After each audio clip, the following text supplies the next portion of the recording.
On the edge of Maplewood, a quiet town where people mostly kept to themselves, lived a man named Arthur Hale. He was in his late 60s, retired, and had grown used to the kind of loneliness that settles into the walls of a home like dust you don't bother wiping anymore. He had no family nearby, no friends he regularly saw, and no real reason to step outside except for groceries and the occasional walk, more out of habit than joy. His cottage sat at the end of Briar Lane, hidden behind overgrown hedges and a wooden gate that creaked in protest whenever it was pushed open. Inside, Arthur lived by routines. He woke at 6. Made tea. Read the paper. Heated soup for lunch. Watched a bit of television. Had toast for dinner. Then slept. Days blurred like watercolor strokes, soft, quiet, forgettable. Sometimes he wondered whether anyone in town even remembered his name. And then, on a cold November morning, everything changed. Arthur had stepped outside to fetch the mail when he noticed something unusual, a small dog sitting at the foot of his gate. The creature was shivering, its fur matted from rain, its eyes wide with fear. It wasn't wearing a collar, and its thin body hinted it hadn't eaten well for days. At first, Arthur looked around, expecting an owner to appear. No one did. Just silence and the rustle of wet leaves. "You lost, little one," he muttered, half to himself. The dog lifted its head, ears drooping, and whimpered, a sound that pierced through a quiet place in Arthur's chest he didn't know still existed. He hesitated.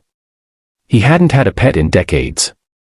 After his wife, Eleanor, passed away, he couldn't bear the idea of caring for anything that might leave again. But the dog's trembling was impossible to ignore. "Well, come inside before you freeze," he murmured, opening the gate slightly. The dog didn't wait for a second invitation. It scrambled inside, slipping past Arthur's legs and heading straight for the warmth of his entryway. Arthur sighed, locking the gate behind him. Just for a moment, he told himself.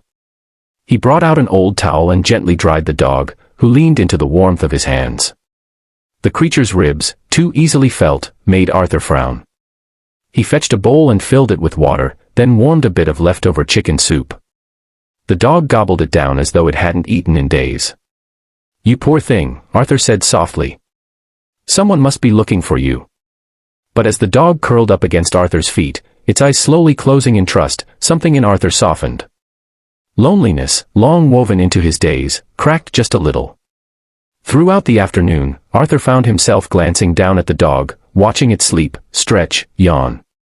Each small movement felt like a spark in the silence of his home. By evening, he had laid out a pillow by the fireplace and opened his cupboards to find ingredients for a proper meal. He hadn't cooked more than simple dishes in ages, but somehow, knowing the dog needed nourishment sparked a desire in him to do more. That night, for the first time in years, Arthur didn't have dinner alone. He had toast, and the dog had a small portion of boiled chicken. Arthur even talked, half embarrassed, but relieved to hear his own voice. "You'll be going home soon, I'm sure," he told the dog, who wagged its tail as though disagreeing. The next morning, Arthur posted a notice on the town's community board and visited the local vet to see if anyone reported a missing dog. No one had. The vet scanned for a microchip, nothing. Arthur left his phone number and walked home with the dog trotting close beside him, refusing to wander even a few inches away. Something shifted that week. Arthur found himself waking with a sense of purpose he hadn't felt in years. The dog, whom he had started calling Buddy, followed him everywhere. When Arthur read the paper, Buddy rested his head on Arthur's slippers. When Arthur worked in the small garden behind the house, Buddy chased fallen leaves and barked at butterflies. And when Arthur sat by the fireplace at night, Buddy curled against his thigh, snoring softly. Neighbors who rarely noticed Arthur before began stopping by. "Oh, you've got a dog now. What a sweet little thing. Look at you two, you seem happier, Arthur." At first, he brushed the comments off. But deep inside, something warm hummed. Buddy wasn't just company, he was changing Arthur. Giving him reasons to walk longer, cook better meals, even smile at strangers. After a week, Arthur received a call. "Hello. Is this Mr. Hale?" a woman asked breathlessly.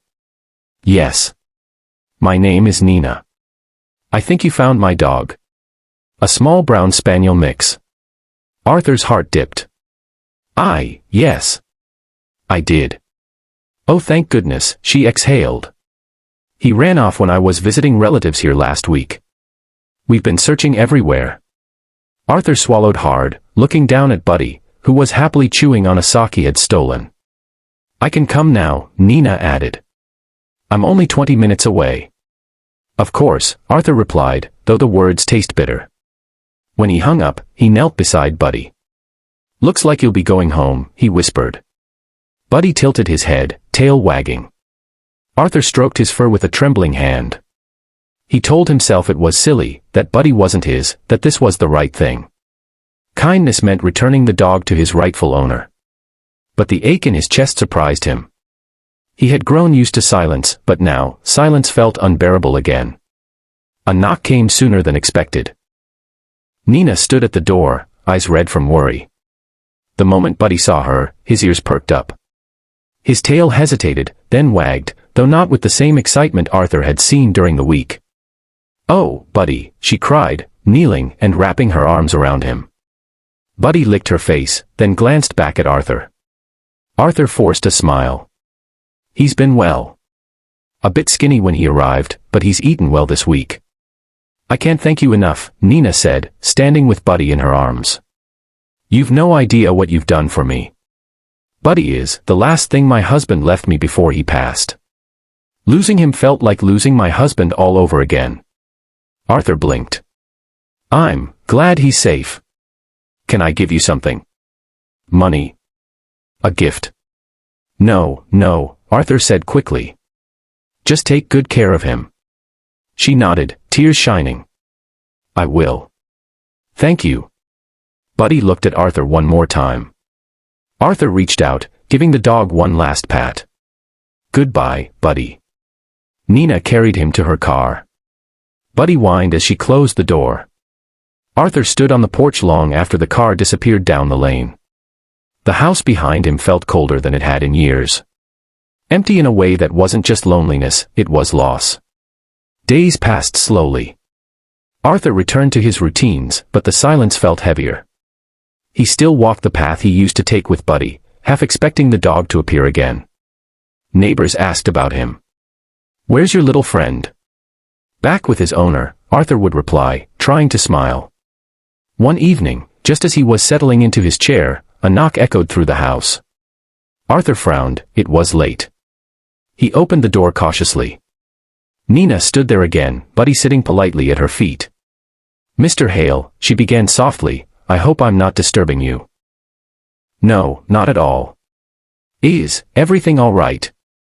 She smiled gently. I wanted to return something. Buddy tugged at his leash, trying to get inside. Return. Arthur repeated, confused. It's clear, Nina said, that Buddy chose you too. Arthur stared. I noticed the past few days, she continued. He's been restless. Sitting by the door. He doesn't eat unless I sit with him. And whenever we walk, he keeps pulling me toward Briar Lane. Buddy wagged his tail, as if confirming her words. I realized, Nina said softly, that maybe kindness isn't always about holding on. Sometimes it's about letting someone else be loved too. My husband loved Buddy, but he always believed Buddy had a big heart, one he'd share if given the chance. Arthur's throat tightened. You want me to keep him? Not instead of me. But with me, she replied. I live just 10 minutes from here. We can share him. Walk him together. Care for him together. Buddy can have 2 homes, 2 people who love him. And maybe we could both use a little company. Buddy barked happily, nudging Arthur's hand. Arthur knelt, petting him with a smile he hadn't felt in years. I'd like that very much. And so it began. Nina visited often. Arthur visited her too. They shared stories, meals, laughter. Buddy trotted between them like a small bridge rebuilding 2 lonely lives. Arthur's cottage filled with warmth again, real warmth. Not just from the fireplace, but from conversations, shared walks, and the quiet comfort of knowing someone cared enough to knock on his door. In helping a lost dog, Arthur had unknowingly found something he had long forgotten, connection. And kindness, unexpected, gentle, and deeply human, wove itself into every moment. Buddy, as it turned out, hadn't been lost at all. He had simply been leading two lonely hearts back home.